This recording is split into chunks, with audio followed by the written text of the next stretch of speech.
Hola, buenos días. Me llamo Ulfur. Tengo 16 años. Mi cumpleaños es el 9 de diciembre. Es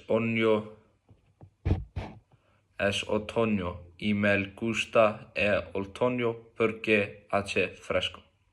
Vivo en Kópavogur, en Islandia. Hablo islandés, inglés y también un poco de italiano, porque me gusta aprender idiomas. Hoy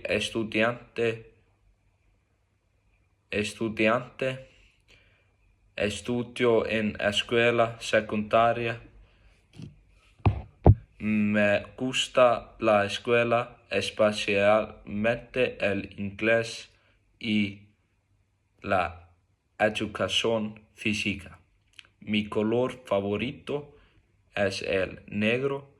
Me gusta porque es elegante y simple. Hoy siento bien, en general estoy feliz y tranquilo.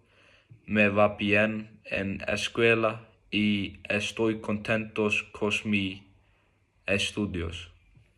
Ahora estoy en casa, en mi habitación. Estoy tranquila y cómoda. Tengo un poco de calor porque entrené fútbol más temprano. También tengo un poco de hambre, así que después voy a comer algo.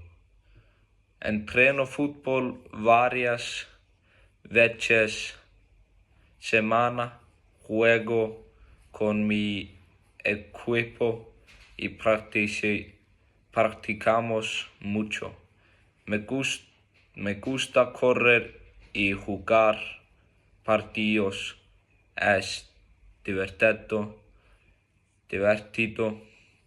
y buena para salud.